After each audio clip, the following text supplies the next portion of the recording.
Every man is potential ரேபிஸ்ட்ன்றது அம்மாக்கள் ஞாபகம் வச்சிருக்கணும். ஒரு ஆணுன்றவன் மனிதன் அப்படின்றத ஞாபகம் வச்சிருக்கணும். ஒழுக்கமான பையன், தத்துவங்கள் பேசுற பையன், பக்திமானான பையன்ற பேர் எடுக்கிற பையன் தான் குழந்தைங்க கிட்ட இப்படி தவறுகள் செய்யறதை நம்ம பாக்குறோம். அதுக்கு நிகரா அவனுக்கு பார்ட்னரே இல்லைன்னா அவன் இந்த மாதிரி யாரையோ போய் மேயறதுக்கு இல்ல கண்டுபிடிக்கிறதுக்கு யார்கிட்டயோ போய் வேட்டையாடுறதுக்கு உண்டான தன்மை அவனுக்கு வந்துடுது.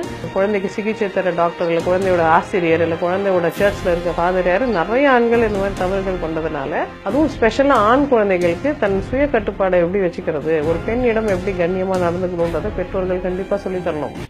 இந்த சம்பவத்துல 2-3 விஷயங்கள் ரொம்ப முக்கியமாக நம்ம யோசிக்க வேண்டிய விஷயங்கள், நம்ம எச்சரிக்கையா இருக்க வேண்டிய விஷயங்கள். முதல் விஷயம், ஒரு பெண் குழந்தையை 7 வயது பெண் குழந்தையை பராமரிப்பு இல்லாமல் தனியா விடுறதுன்றது ரொம்ப ஆபத்தான ஒரு செயல். சின்ன குழந்தை தானே, விளையாடுறாங்க, பக்கத்து வீட்டு குழந்தைங்களோட விளையாடுறாங்கன்னு அஜாக்கிரதையா நம்ம இருக்க முடியாது.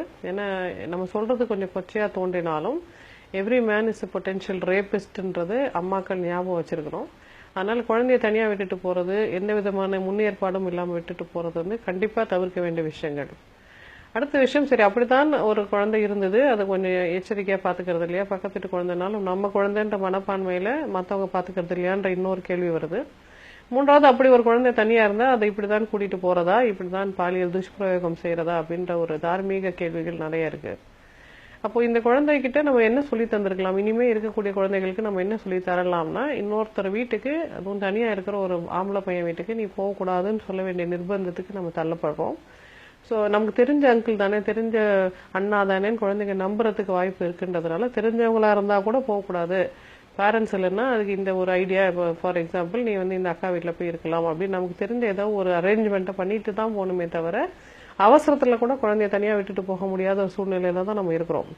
இதெல்லாம் கடந்து பக்கத்து வீட்டு குழந்தை வெளியில தனியா இருக்குன்றனா அங்க இருக்கிற ஒரு கௌரவமான ஒரு கண்ணியமான ஆண் என்ன செய்யணும், தங்கச்சி இல்ல குழந்தை நீ பத்திரமா இருன்னு சொல்லணுமே தவிர அந்த குழந்தைய துஷ்பிரயோகம் பண்ணணும்னு நினைக்கக்கூடிய ஆட்கள் இருக்கிற நாடு இது நிரூபணம் ஆயிடுச்சு.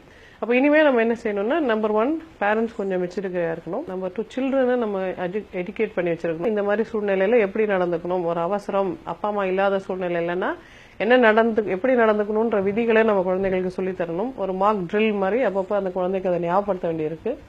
3வது விஷயம், நம்ம ஊர்ல நம்ம ஏரியால ஏதாவது குழந்தை இருந்ததுன்னா அது நம்ம குழந்தை இல்லைனாலும் நம்ம சொந்த குழந்தை மாதிரி நினைக்கிற மனோபாவம் நம்ம எல்லாருக்குமே வரணும். ஒரு குழந்தைக்கு ஒரு அச்சுறுத்தல், ஒரு பொட்டென்ஷியலி ப்ராப்ளம் வரக்கூடிய சூழ்நிலை ஒரு குழந்தை இருக்குன்னா, என்னவோ யாருக்கும் என்ன ஆச்சு, நமக்கு என்ன வந்தது நம்ம இருக்கக்கூடாது, நம்ம கொஞ்சம் பொறுப்பு எடுக்க வேண்டிய நிலைமையில தான் நம்ம இருக்கிறோம், பொறுப்பு எடுத்து தான் ஆகணும். 4வது முக்கியமான விஷயம், ஒரு ஆணுன்றவன் மனிதன் அப்படின்றத ஞாபகம் வச்சிருக்கணும். எனக்கு இந்த கலவியல் வெறி வந்துருச்சு, எனக்கு என்ன பண்றதுனே தெரியலன்னா யோசிக்க முடியாது. என்ன வெறி வந்தாலும் யார்கிட்ட என்ன நடந்துக்கணும்ன்ற ஒரு விவஸ்தை இல்லைன்னா, ஆம்பளையா இருந்தாலும் மனிதனே இல்லைன்னு சொல்ற நிர்பந்தத்துக்கு தான் நம்ம தள்ளப்படணுன்றதுனால ஆண்கள் கொஞ்சம் சுய கட்டுப்பாடோட கொஞ்சம் கண்ணியமா, இது தரம் அற்ற செயல், இதை நான் செய்யக்கூடாதுன்ற ஒரு கண்ணியத்துக்கு ஆண்கள் தான் தங்களை கொண்டு வரணும். அதுக்கு எந்த விதத்துல உதவி செய்யறதுக்கும் நாங்க எல்லாரும் தயாரா இருக்கிறோம். அதுல என்ன சிகிச்சை வேணும்னாலும் அந்த சிகிச்சையை பெற்றுக்கொள்றதுக்கு அவங்களுக்கு எல்லா வசதி வாய்ப்பும் இருக்கும் பொழுது ஒரு குழந்தையை இப்படி பலிகடாக்குறது நியாயம் இல்லைன்னு நான் நினைக்கிறேன். இப்ப இந்த மாதிரி குழந்தைகள் கிட்ட பாலியல் துஷ்பிரயோகம் செய்யக்கூடிய ஆண்கள் வந்து பொது இடங்கள்ல ரொம்ப பதுவசா, ரொம்ப குவைட்டா, ரொம்ப சாந்தமா, நல்ல பையன், ஒழுக்கமான பையன், தத்துவங்கள் பேசுற பையன், பக்திமானான பையன்ற பேர் எடுக்கிற பையன் தான் குழந்தைங்க கிட்ட இப்படி தவறுகள் செய்யறதை நம்ம பாக்குறோம். மற்றபடி இந்த முரட்டுத்தனமா இருக்கிற ஆண்கள், வெளியில உலகத்துல பொது காரியங்கள்ல ஈடுபடுற ஆண்கள் வந்து அவங்களுக்குன்னு அவங்களோட இயற்கையான சுபாவத்தினால அதிகமான பெண்களை அவங்களால கவர முடியுதுன்றதுனால அவங்களுக்கு தகுதியான ஒரு பெண்ணோட அவங்களோட உறவுல ஈடுபட முடியுது. தனக்கு நிகரான ஒரு வளர்ந்த பெண், ஒரு முதிர்ந்த பெண்ணோட உறவுல ஈடுபட முடியாத ஆண்கள் தான், சரிசமமான பெண்ணோட தன்னோட பாலியல் தேவைகளை தீர்த்து கொள்ள முடியாத ஆண் தான் அடுத்த பலிகடா யாருன்னு பார்க்கக்கூடிய நிலைமைக்கு அவங்க இருக்கிறாங்கன்றதுனால, அப்படிப்பட்ட இந்த குவைட்டான, இந்த எந்த வித தப்பு தண்டாலும் ஈடுபடாத சமத்து பையன் பேர் வாங்குற பசங்க கிட்டதான் நம்ம கொஞ்சம் எச்சரிக்கையா இருக்க வேண்டியது இருக்கு. இப்ப இந்த பையன்றதுனால வெறும் ஆண்களை, இந்த வாலிப பருவ ஆண்களை மட்டும் நம்ம சந்தேகப்பட முடியாது. நிறைய சந்தர்ப்பங்கள்ல வயசான தாத்தாக்கள், சில சந்தர்ப்பங்கள்ல குழந்தைக்கு சிகிச்சை தர டாக்டர் இல்ல குழந்தையோட ஆசிரியர் இல்ல குழந்தையோட சர்ச்ல இருக்க ஃபாதர் யாரு நிறைய ஆண்கள் இந்த மாதிரி தவறுகள் பண்றதுனால, இப்படிப்பட்ட ஆண்களை நம்பலாம், இப்படிப்பட்ட ஆண்களை நம்ப முடியாதுன்னு நம்ம வரையறைப்படுத்த முடியலன்றதுனால ஒட்டுமொத்தமா ஆணா இருந்தா கொஞ்சம் எச்சரிக்கை கண்ணோட்டத்தோட பார்க்க வேண்டிய நிலைமை நமக்கு இருக்கு.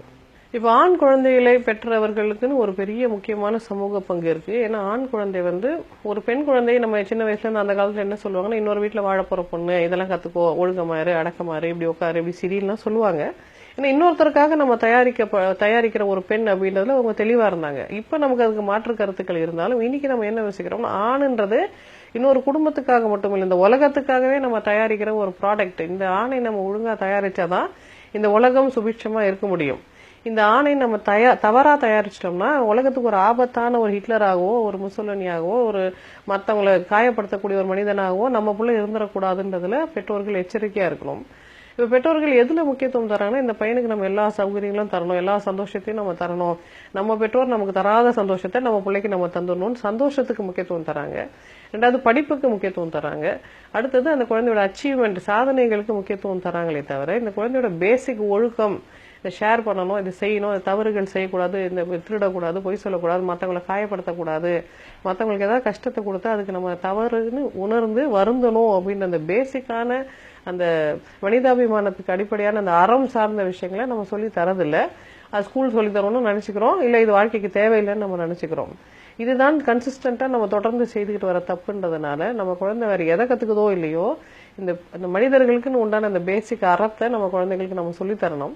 அதுவும் ஸ்பெஷலா ஆண் குழந்தைகளுக்கு தன் சுய கட்டுப்பாடை எப்படி வச்சுக்கிறது, ஒரு பெண்ணிடம் எப்படி கண்ணியமா நடந்துக்கணும்ன்றதை பெற்றோர்கள் கண்டிப்பா சொல்லி தரணும்.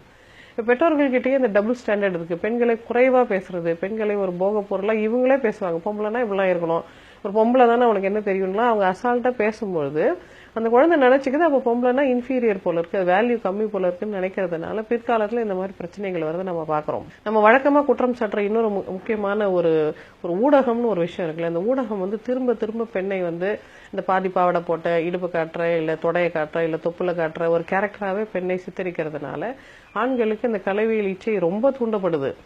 அதுக்கு நிகரா அவனுக்கு பார்ட்னரே இல்லைன்னா அவன் இந்த மாதிரி யாரையோ போய் மேயறதுக்கு இல்ல கண்டுபிடிக்கிறதுக்கு யார்கிட்டயோ போய் வேட்டையாடுறதுக்கு உண்டான தன்மை அவனுக்கு வந்துடுது. அதுக்கப்புறம் நம்ம அவனை திட்டுறோம், ஏன்டா அப்படி பண்றேன்னு நம்ம கேட்கிறோம். ஒரு பக்கம் இந்த ஆண் சுய கட்டுப்பாடோட இருக்கணும், இன்னொரு பக்கம் பெற்றோர் அவனை நல்லபடியா வளர்க்கணும்னு நம்ம சொல்லும் பொழுதே மூன்றாவது அங்கமா இருக்கிற இந்த சமுதாயம், இந்த மீடியா, இந்த ஊடகம்ன்றது ஆண்களை தேவையில்லாமல் தூண்டக்கூடாதுன்றதும் ரொம்ப முக்கியமான விஷயம். பெண்களை திரும்ப திரும்ப ஒரு போக பொருளா சித்தரிக்கிறத மீடியா கண்டிப்பா தவிர்க்கணும். நம்ம சினிமாவை பத்தி நிறைய சொல்றோம், ஆனா அட்வர்டைஸ்மெண்ட்டை விட்டுறோம், இல்ல டெலிசீரியலை விட்டுறோம், இல்ல நம்மளோட யூடியூப்ல வர ஸ்ட்ரீமிங்ல வர வீடியோஸை விட்டுறோம். ஒட்டுமொத்தமா எல்லா ஊடகங்களும் பெண்களை இப்படி சித்தரிக்கிறத கண்டிப்பா கைவிடணும். நீ இப்படி நடந்துக்கணும்ன்றத குழந்தைய தயார்படுத்துறது ரொம்ப ரொம்ப அவசியம்.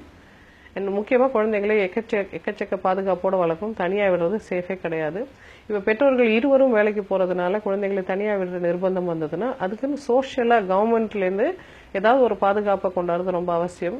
அதுக்கு இது மாதிரி தேவைகளை நம்ம வலியுறுத்தி சொல்லும் போது மேபி காலப்போக்கில் அதுக்கு உண்டான சர்வீசஸை கவர்மெண்ட் ஆரம்பிக்கும் நம்ம எதிர்பார்க்கலாம்.